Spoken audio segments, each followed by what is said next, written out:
어제에 이어서 여러분과 함께 말씀을 나누게 돼서 아주 큰 기쁨으로 생각합니다.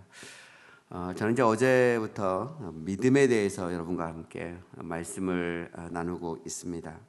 어제는 이제 열왕기하 말씀을 통해서 비록 바람이 불지 않고 그리고 비가 내리는 것이 눈에 보이지 않지만 에돔 광야에 폭풍을 주시고 골짜기를 가득 채우실 하나님의 역사에 대해서 생각을 해 보았습니다. 오늘은 이제 계속해서 열왕기하 말씀을 가지고 여러분과 함께 어찌 이런 일이 있으리요라는 제목으로 함께 말씀을 생각해 보도록 하겠습니다. 성경에는 하나님께서 주신 수많은 약속들이 있습니다. 우리는 그 약속들을 믿고 기도하고 그 약속들이 이루어질 것을 믿고 기다립니다. 그런데 우리의 상황이 악화되었을 때, 아무리 기다려도 기도의 응답이 오지 않을 때, 우리는 하나님의 약속들에 대해서 의심하고 하나님의 신실하심에 대해서 의심하고 심지어 하나님의 존재를 의심하기도 합니다. 그런데 불신앙은 하나님이 가장 싫어하는 죄입니다. 우리 그리스도인의 삶이 믿음의 삶이기 때문입니다. 우리 그리스도인들은 하나님이 살아계심을 믿고 그 하나님을 찾을 때 하나님께서 상 주시는 이심을 믿습니다. 그리고 우리가 이렇게 믿음으로 살 때 하나님께서 우리를 기뻐하십니다. 그러나 하나님의 약속에 대해, 하나님의 신실하심에 대해, 하나님의 존재에 대해 의심할 때 우리는 아무것도 얻지 못할 뿐 아니라 심지어 하나님의 심판을 받기도 합니다. 불신앙은 심각한 죄이기 때문입니다. 오늘 본문에는 북왕국 이스라엘 왕 여호람의 한 장군에 대한 이야기가 나옵니다. 그는 왕이 그의 손을 의지할 만큼 왕의 신임을 받은 그런 사람이었습니다. 서열로 따지다 보면 왕에서부터 한 세 번째 정도 되는 사람이었습니다. 그런데 이 사람은 하나님께서 선지자 엘리야를 통해서 주신 말씀을 믿지 않았습니다. 아니, 믿을 수 없었다는 말이 정확한 표현일 것입니다.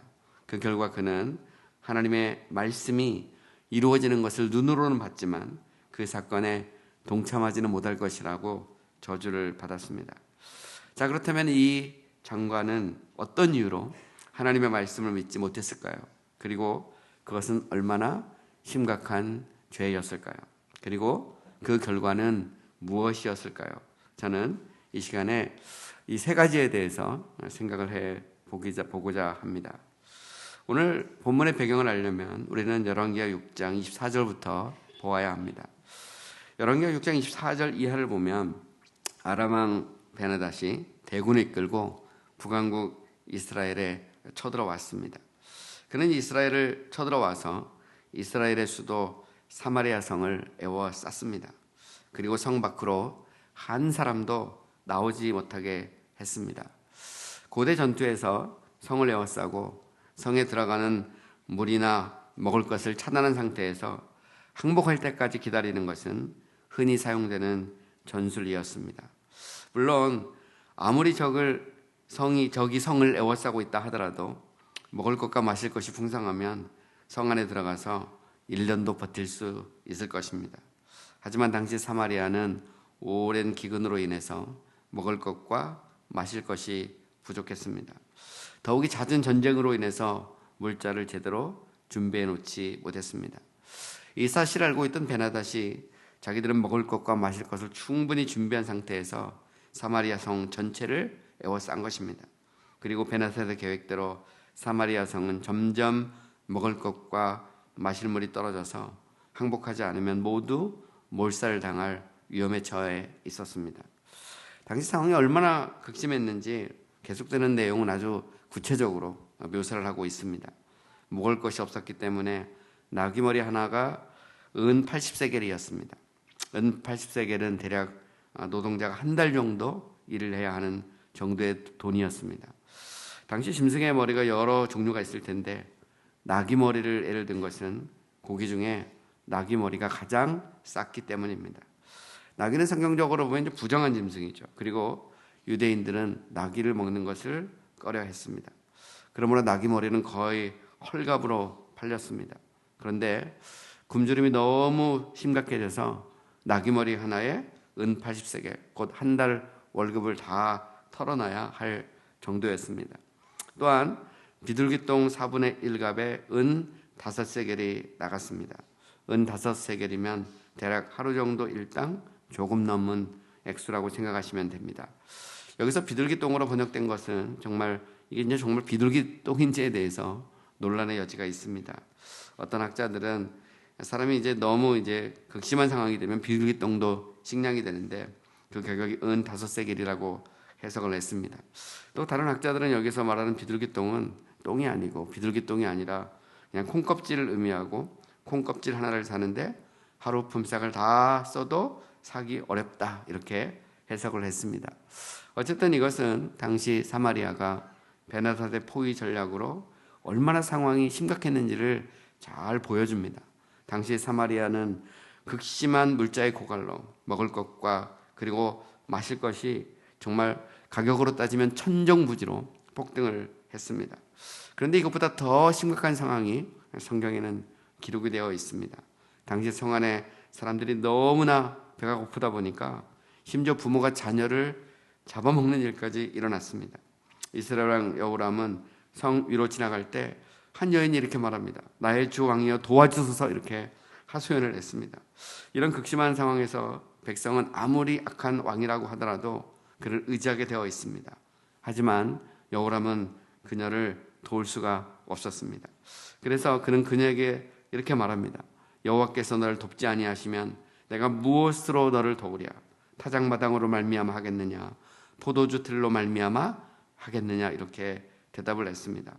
이렇게 말한 후에 여호람은 그래도 그녀에게 무슨 일이냐 이렇게 묻습니다. 그런데 이 여인이 정말 기가 막힌 사정을 고백합니다.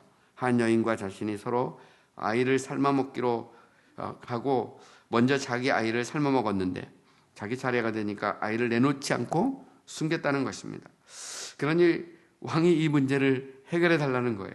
여러분, 이게 얼마나 비참한 그런 상황입니까? 어떻게 아무리 배가 고파도 부모가 자녀를 삶아먹을 수 있겠습니까? 우리는 이 장면에서 인간이 얼마나 연약한지, 또한 인간이 얼마나 잔인해질 수 있는지를 잘 발견할 수 있습니다. 여러분, 만약 이런 상황이 여러분에게 처하게 된다면, 이런 상황을 목격하게 된다면 여러분은 어떻게 하시겠습니까?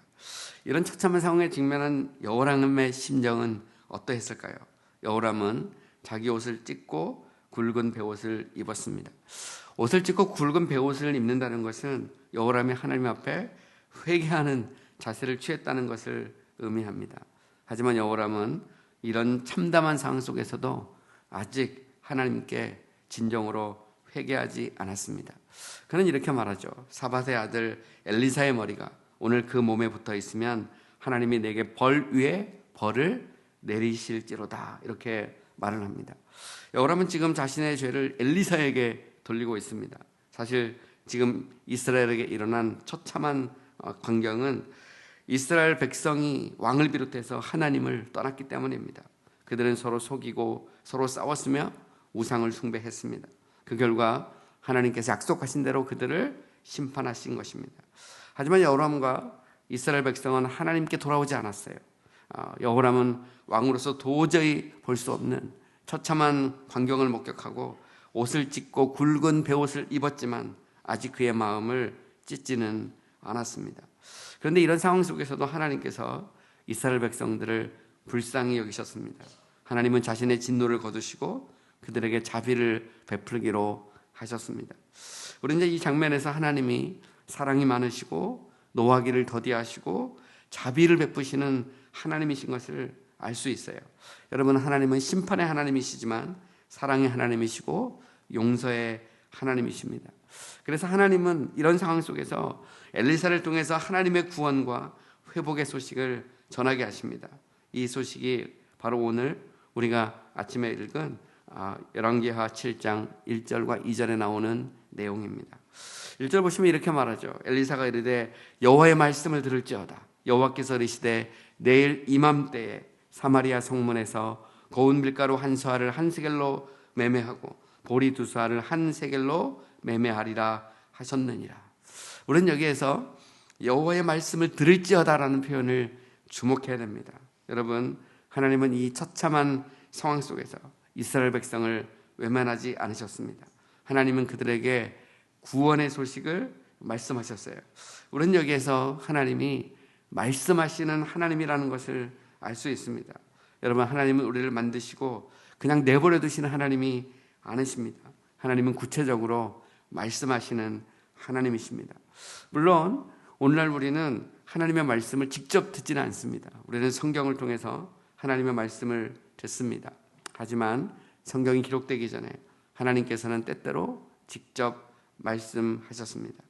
모든 것이 절망적인 상황 속에서 하나님은 사마리아 성에 갇혀 있는 불쌍한 가련한 이스라엘 백성들에게 소망의 소식을 전해 주셨습니다. 하나님이 주시는 말씀은 이러합니다. 내일 이맘때에 사마리아 성문에서 고운 밀가루 한 쌀을 한 세겔로 매매하고 보리 두 쌀을 한 세겔로 매매하리라. 여러분, 우리는 여기에서 하나님께서 주시는 구원의 소식은 매우 신속하고 빠르다는 것을 알 수 있어요. 여러분, 하나님은 일주일이 지나면, 한 달이 지나면, 아니 1년쯤 지나면 이렇게 말씀하지 않으십니다. 하나님은 내일 이맘때에 라고 말씀하셨습니다. 여러분, 당시 사마리아 상황은 절박했어요. 오직하면 부모가 자식을 삶아먹는 일까지 일어났겠습니까? 하지만 자비와 국률이 풍성하신 하나님은 그들이 더 이상 기다릴 수 없다는 사실을 잘 아셨습니다. 그러므로 내일 이맘때라고 말씀하신 것입니다. 더 나아가서 하나님은 내일 이맘때에 사마리아 성문에서 고운 밀가루 한 쌀을 한 세겔에 보리 두 쌀을 한 세겔로 매매하게 된다, 이렇게 말씀하셨습니다. 우리는 여기에서 사마리아 성문에서라고 하는 말을 또다시 주목해야 됩니다. 고대 성문은 단지 사람들이 들어가고 나가는 곳만을 의미하는 것은 아니었습니다. 그곳에는 시장이 열렸고 사람들이 물건을 사고 팔았습니다. 하지만 지금은 사마리아 성은 굳게 닫혔습니다. 그 누구도 그 성문 밖으로 나갈 수도 없고 들어갈 수도 없었습니다. 지금은 성 밖에는 베나사의 군대가 에워싸고 있었기 때문입니다.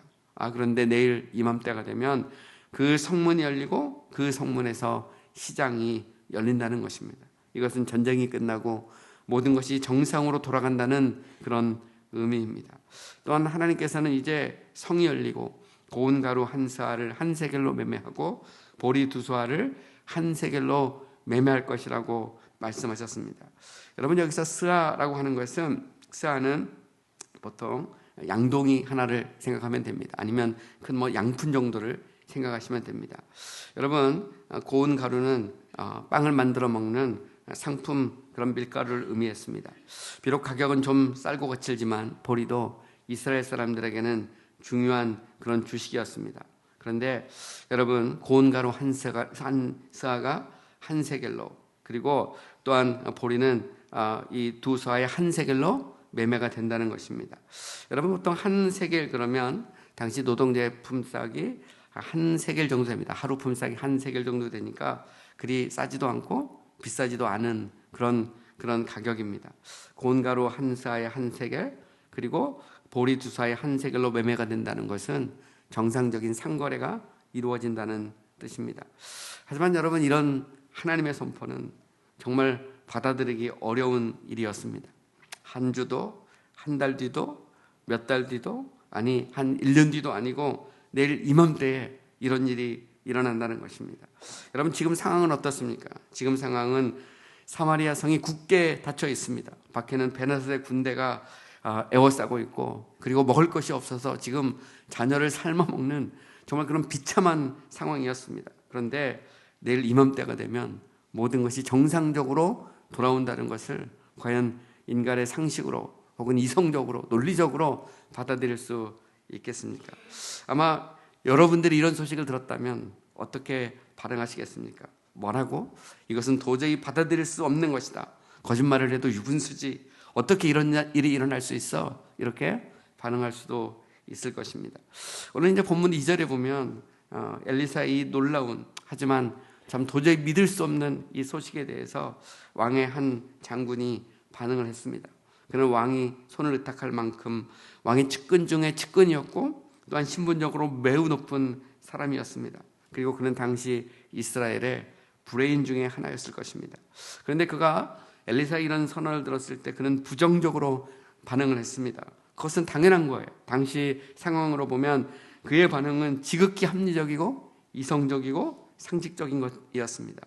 하지만 엘리사가 지금 선언하고 있는 것은 사람의 말이 아니라 하나님의 말씀이었습니다.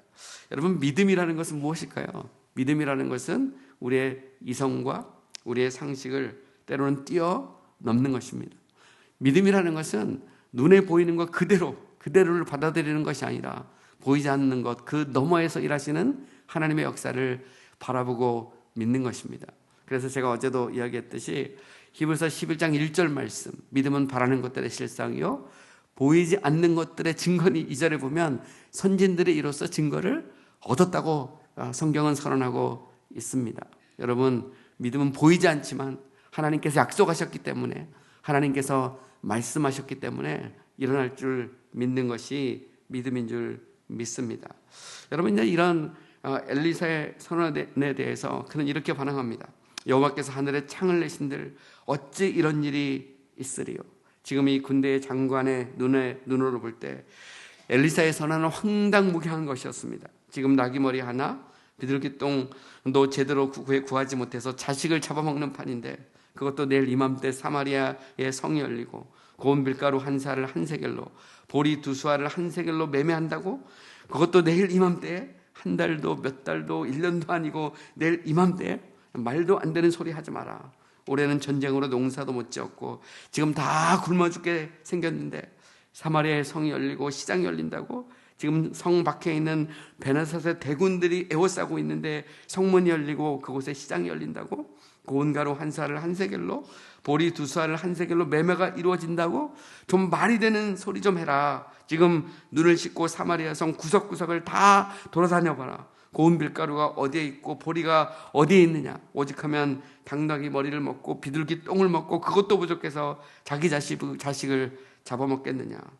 여러분, 이것이 오늘 본문에 나오는 장군의 대답이었을 것입니다. 여러분, 이것은 어떻게 보면 지극히 합리적이고 상식적인 것입니다. 그런데 그가 놓치고 있는 것이 있었습니다. 그것은 역사의 주관자가 사람이 아니고 하나님이시라는 사실입니다. 우리는 마치 역사의 주관자가 사람인 것처럼 착각할 때가 있습니다. 여러분, 하지만 역사의 주관자는 하나님이신 것을 믿습니다. 그리고 우리가 믿는 그 하나님은 어떤 분이십니까? 하나님은 전능하시고 하나님은 신실하시고 하나님은 사랑과 자비가 풍성하신 하나님이십니다. 하나님이 말씀하시면 곧 사건이 됩니다. 여러분, 하나님은 이제 엘리사를 통해서 구원의 소식, 희망의 소식, 회복의 소식을 전해주십니다. 그것도 몇 년이 있으면 이런 일이 일어나리라고 말씀하지 않고 내일 이맘때면 이런 일이 일어나리라고 말씀하고 계십니다. 여러분, 믿음이라는 것은 무엇일까요? 믿음이라는 것은 하나님께서 역사하시면 능치 못함이 없다는 것을 믿는 것이 믿음입니다.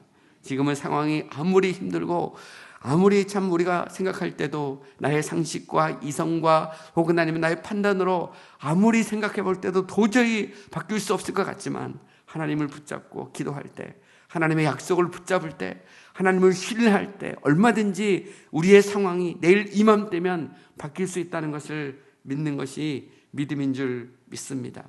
히브리서 11장 6절에서 히브리서 기자는 계속해서 말합니다. 믿음이 없이는 하나님을 기쁘시게 하지 못하나니 하나님께 나아가는 자는 반드시 그가 계신 것과 자기를 찾는 자들에게 상 주시는 이심을 믿어야 할지니. 여러분, 믿음이 없으면 하나님을 기쁘게 하지 못합니다. 반면에 믿음이 있다면 어떨까요? 믿음이 있다면 하나님을 기쁘게 하는 줄 믿습니다. 여러분, 우리는 아무리 상황이 어려워도 우리 예수 믿는 사람들은 하나님께 나아가는 자는 반드시 그가 계신 것과 그가 자기를 찾는 자들에게 상 주시는 이심을 믿어야 되는 줄 믿습니다. 여러분, 이런 극심한 상황 속에서 하나님께서는 이스라엘 백성을 불쌍히 여기셨어요. 그리고 구원의 소식을 전해주셨습니다. 하지만 왕의 장관은 이 소식을 믿지 못했어요. 이에 대해서 엘리야 선지자는 말합니다. 내가 내 눈으로 보리라. 그러나 그것을 먹지는 못하리라. 그리고 그 말은 그 다음날 그대로 이루어졌습니다. 다음날, 여러분, 그 다음날 이 사건이 일어나기 전에 하나님께서 아람 군대로 하여금 그날 밤 병거 소리와 말소리와 큰 군대의 소리를 듣게 하셨습니다. 마치 에돔 강야에 폭풍이 불고 하나님께서 비를 내려주셨던 것처럼 밤사이에 일어나는 것입니다. 여러분, 역사라는 것은 그렇습니다. 우리가 기도하고 그냥 우리는 잠을 자면 우리는 그냥 그것으로 끝날 것 같지만 하나님께서는 우리가 잠자고 있을 때도 일하시는 줄 믿습니다. 여러분, 때로는 하나님께서 침묵하고 계신 것 같지만 하나님께서는 지금도 부지런히 일하고 계신 줄 믿습니다. 여러분, 하나님께서는 그 밤에 아람 군대에게 역사를 하셨어요. 병거 소리, 말소리, 큰 군대 소리를 듣게 하셨습니다. 당시 아람 군대는 애굽에서 지원군이 도착한 줄 알고 혼비백산했어요. 그리고 가지고 있던 물건을 모두 두고 그들은 도망쳐 버렸습니다. 그리고 그 다음 날 하나님께서 말씀하신 대로 모든 것이 다 성취됐습니다. 여러분, 하지만 이 장군은 어떻게 됐을까요? 여러분, 이 사람은 당시 사마리아 성 앞을 지키다가 사람들이 몰려나갈 때 그 사람들에 의해서 깔려 죽고 말았습니다. 여러분, 그는 하나님의 구원의 손길을 하나님께서 베푸시는 것을 눈으로는 봤습니다. 하지만 그 구원에 참여하지는 못했습니다. 여러분, 왜 그랬을까요? 그는 하나님의 말씀을 믿지 않았기 때문입니다. 여러분, 우리 그리스도의 삶에서 가장 중요한 것은 무엇일까요? 여러분, 그것은 믿음입니다. 우리가 믿음이 없이는 구원받지 못합니다. 믿음이 없이는 하나님을 기쁘시게 하지 못합니다. 여러분, 믿음이 없이는 하나님께 주시는 놀라우신 능력을, 하나님께서 일으키시는 놀라운 역사를 경험하지 못합니다. 반면에 우리에게 믿음이 있다면 어떨까요? 믿음이 있으면 구원을 받습니다. 여러분, 믿음으로 우리는 하나님을 기쁘시게 할 수 있습니다. 믿음으로 우리는 하나님의 위대한 역사를 경험할 수 있습니다. 여러분, 종교개혁자였던 칼빈은 믿음은 마치 다이아몬드 반지에 박혀있는 다이아몬드 반지, 다이아몬드와 같다, 이렇게 말을 했습니다. 여러분, 한번 생각을 해보세요. 다이아몬드 반지에 이 다이아가 없다고 한번 생각을 해보십시오. 그러면 그것은 평범한 반지이거나 아니면 정말 알이 없어서 낄 수 없는 반지가 되는 것입니다. 심지어 칼빈은 이런 얘기도 했습니다. 자신이 글을 쓰고 설교를 하는 이유는 하나님의 말씀을 성도들에게 공급해서 그들 안에 믿음을 불러일으키는 것이라고 말을 했습니다. 저는 항상 생각합니다. 제가 설교하는 목적은 무엇일까? 그것은 하나님의 말씀을 공급해서 성도들에게 믿음을 불러일으키는 것이 저는 설교의 목적이라고 생각을 합니다. 여러분, 오늘 우리도 마찬가지입니다. 우리가 왜 성경을 읽고 이 아침에 기도합니까? 왜 우리가 하나님의 약속을 붙잡고 여러분 이 아침에 나와서 기도합니까? 그것은 우리가 기도할 때 하나님께서 우리의 기도를 응답해 주실 줄 믿기 때문입니다. 우리는 상황을 보고 사는 사람이 아니라 상황 넘어 일하시는 하나님의 역사를 기대하고 바라보며 믿음으로 사는 사람인 줄 믿습니다. 여러분, 우리가 기도할 때 우리의 삶이 놀랍게 바뀔 수 있습니다. 하나님의 약속의 말씀을 굳게 믿을 때 우리의 운명도 바뀔 수 있습니다. 우리가 도저히 불가능하다고 생각하는 일도 얼마든지 가능할 수 있습니다. 여러분, 예수님은 너희 안에 겨자씨만한 믿음만 있어도, 이 겨자씨 하나만한 믿음만 있어도 이 산을 명해서 바다에 던지오라 하면 던져질 것이라고 말씀하셨습니다.